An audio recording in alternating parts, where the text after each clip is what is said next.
Let's talk about x86 registers. 32-bit x86 has 8 integer registers. Their names are EAX, ECX, EDX, EBX, ESI, EDI, ESP, and EBP.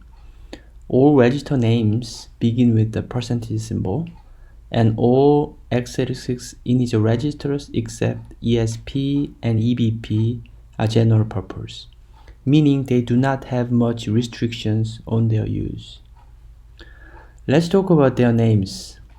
The first letter E indicates these registers are 32-bit in size. The middle letters A, C, D, B, S, D came from their original special purpose, which are obsolete now. For example, A in EAX came from accumulate, and C in ECX came from the counter. These registers were extended from 16-bit registers when we moved from 16-bit to 32-bit in year 1985. To support backward compatibility, the low-order 16 bits are still used as 16-bit registers. Therefore, using lower-order 16-bit part of 32-bit registers, 32-bit x86 processors can run 16-bit x86 machine code without problem. These 8 integer registers are used to hold the integer numbers and the memory addresses, which is in fact a positive integer number. The last 2 integer registers, the ESP and EBP, are mostly used for stack memory management, which we will discuss later. When we moved from 32-bit to 64-bit, x86 doubled the number of integer registers. The new additional 8 registers have names from R8 to R15. We use R prefix letter to denote 64-bit registers. Of course, low-order 32-bit are used as 32-bit integer registers to support 32-bit code execution. Now let's talk about operand types. Broadly, there are 3 different types of operand: immediate, register, and memory. The immediate types begin with $ symbol, and they represent constant integer data.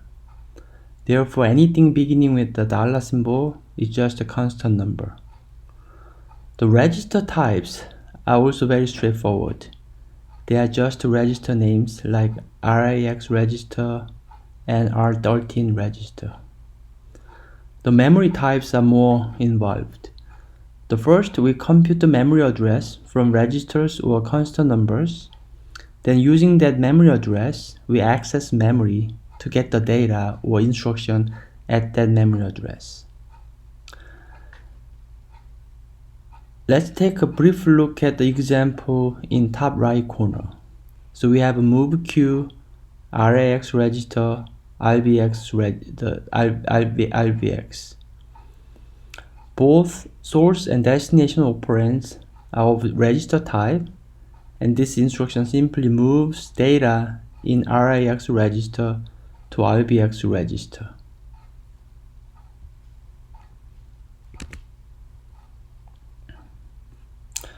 This table shows examples of the different operand types. The first instruction, the move Q $ hex 4 RAX register, has the source operand of immediate type and the destination operand of register type. This instruction simply puts the constant number 4 into RAX register.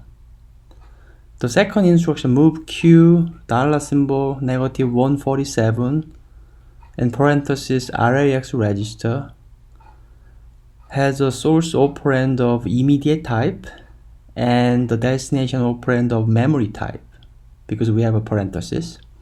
And this instruction moves the constant number -147 to memory whose address is the value in RIX register. The next instruction, move Q RIX register, RDX register, has the source operand of register type and destination operand of register type as well. And this instruction moves the value in RAX register to RDX register.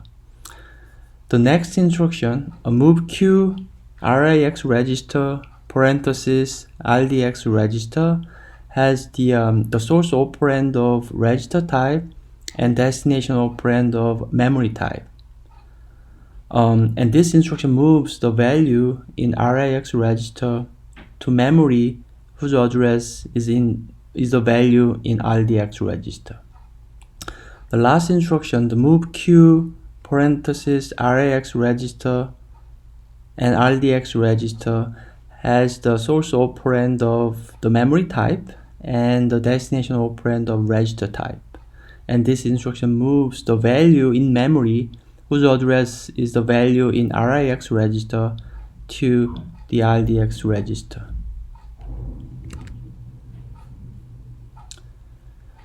Let's talk about the memory operand type.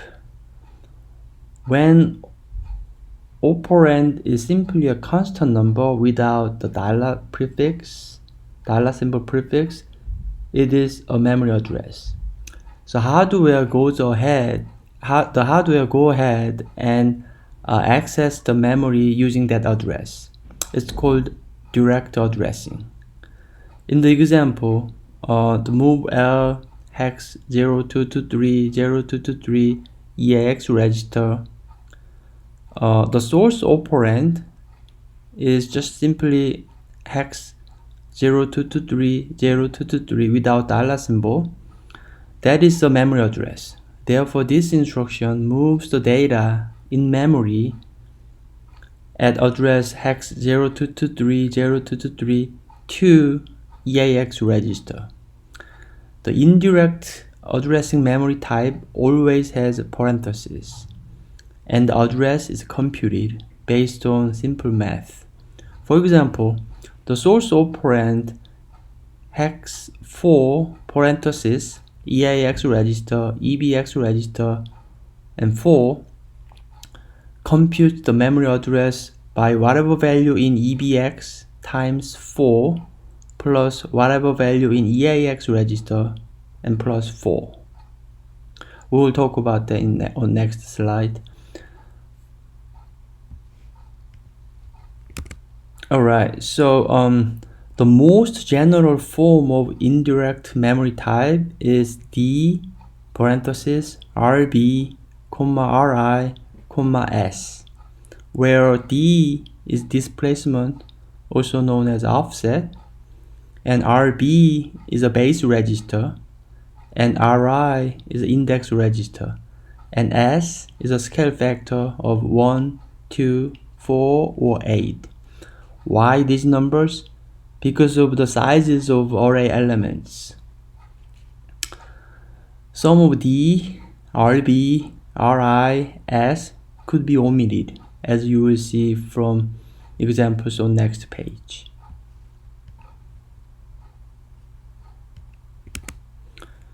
Let's practice some memory address computations.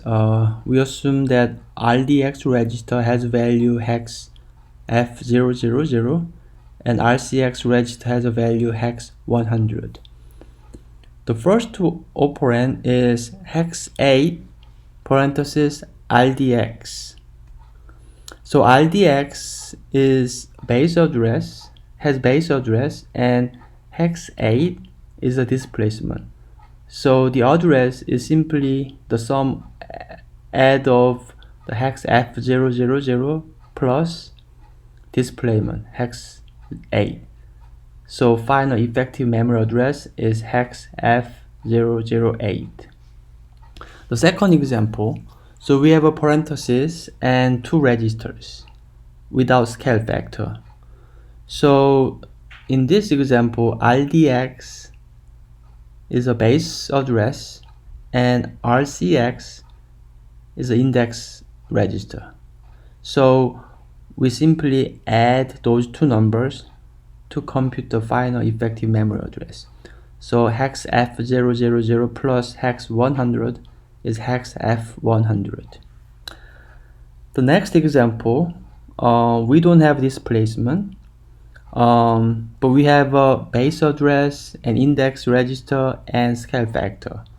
So with this, our computation simple math is base address plus the index value times a scale factor, which is 4. So we have a hex F400. So that's the memory address, and we go ahead and access memory using that memory address. The last example, we have a displacement, which is a hex 80, and we don't have base register, but we have index register and scale factor. So in this case, we simply multiply the index and the scale factor, and we add the displacement. So we have hex 1 echo 080.